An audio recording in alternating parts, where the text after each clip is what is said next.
let's get this out of the way. We're not talking about the Joker. We're going to be talking about Fight Club and Tyler Durden. Arthur Fleck is a wannabe stand-up comic. Tyler Durden is a soap salesman. Joker deals with mental illness and its effect on society. Fight Club's macho neo-primalism centers around Zenlike violence in response to modern consumerism. Joker's a cautionary tale about the dangers of our ignorance toward the disenfranchised. Tyler Durden starts an underground fight club that leads to a revolution fixed in anarchy. Joker goes on a killing spree that leads to a revolution fixed in anarchy. Okay, so maybe there's some similarities, but they're different, right?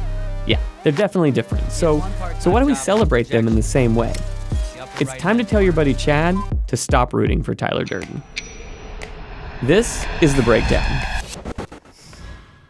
The first rule of Fight Club is, you do not... David Fincher ended the millennium with the ultra-edgy and ultra-violent Fight Club.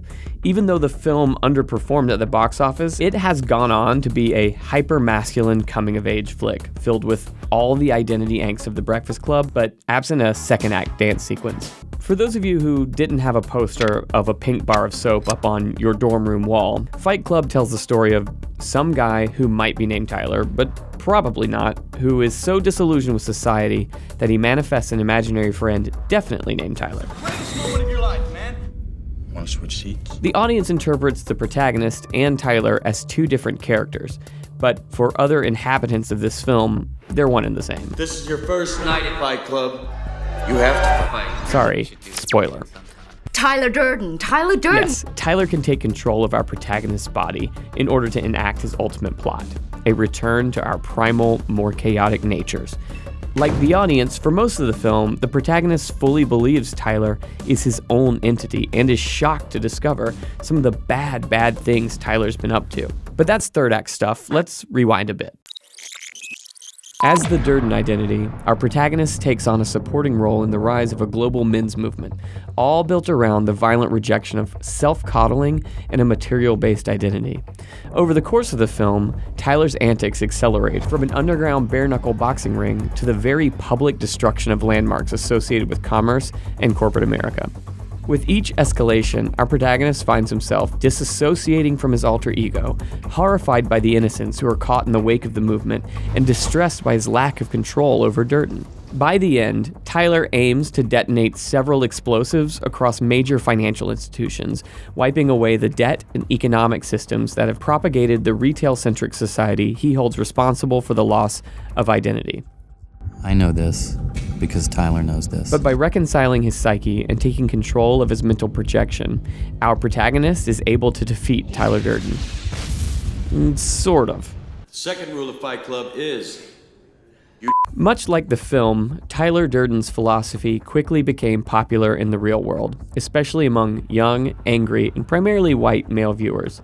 The notion that men are violent by nature, predators who have been forced to live inside a polite box, resonated with other counterculture ideologies. Which is why it's important to remember that Tyler Durden is actually the antagonist, and the moral thesis of the film resides with the protagonist. Fight Club wants to prove that not only is Tyler wrong, his ideas are dangerous. The popularity of Tyler Durden isn't a unique phenomenon, so let's look at why we gravitate towards certain characters, especially villains, and some of the risks associated with that appeal. In 1969, French film critic Jean-Pierre Houdart adapted fellow countryman and psychoanalyst Jacques-Alain Miller's concept of suture for the cinema. Houdart surmised that an audience's willingness to look beyond the constructed nature of film and fully participate in an immersive experience was due to a connection to character. The eyes of the protagonist become our eyes, and with them, we're transported into another time, place, body, and mind. And for most films, we're sutured to the narrative through a connection with the protagonist. But this connection isn't limited to just one person. There are other characters in the narrative who captivate us, and it's not uncommon for our perspective to be spread across multiple viewpoints. In the case of Fight Club, this is by design, and we're supposed to experience Tyler Durden the way the protagonist does, with blind faith and enthusiasm. Audiences have a long history of sympathizing with morally and emotionally unwell characters. Travis Bickle, the Joker, Alex, Walter White, Darth Vader, Rorschach, Scarface, and V. They're all maniacs and monsters, but their appeal exists outside the moral consequences of their behavior. And it's not wrong to feel some kinship with these complex characters. They're intended to present and reflect some of the same emotions and experiences we have, suturing their actions to our complex lives.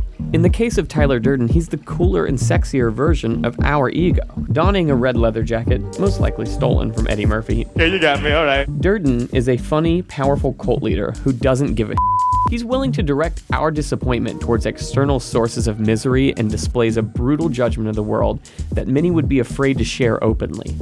Our great war is a spiritual war. Our great depression is our lives. Tyler Durden tells us that inside every self-conscious beta cuck, there's a charismatic alpha waiting to come out. And he's played by peak Brad Pitt before he started making all those Oceans movies. We like these characters because the films are well made, well performed, and motivated by dark emotions that occasionally drift through our psyche. But these characters are who hurt people. And while you're welcome to like them and understand them, you're not supposed to root for their success. First rule is... Often missed under the cool veneer of Tyler Durden's alpha persona is the sheer number of people harmed by his actions. Tyler might be telling you to live life to its fullest, but he's leaving a trail of bodies behind.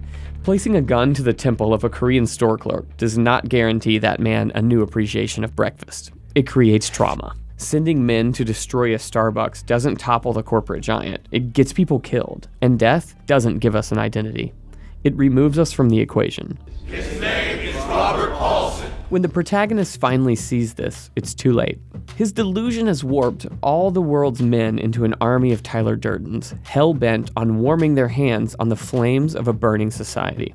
In the end, the imaginary friend may be gone, but his ideas remain. Much like the protagonist, it's easy to get lost in Durden's charisma and see him as a perfect specimen.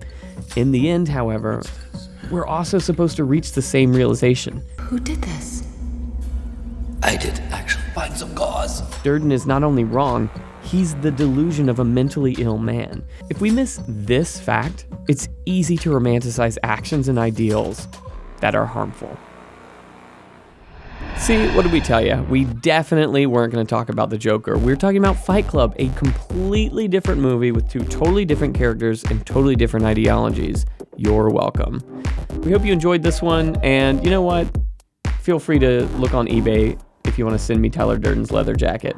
His actions might have been reprehensible, but that jacket was pretty awesome. All right, thanks for listening, y'all. And just out of curiosity, what are you guys wondering about? We'd love to hear your thoughts on anything you think we should be covering on The Breakdown. You know the drill. Like, share, and subscribe, and we'll see you next time. Thanks for watching. This is The Breakdown. Nobody knows that they saw it, but they did. Nice big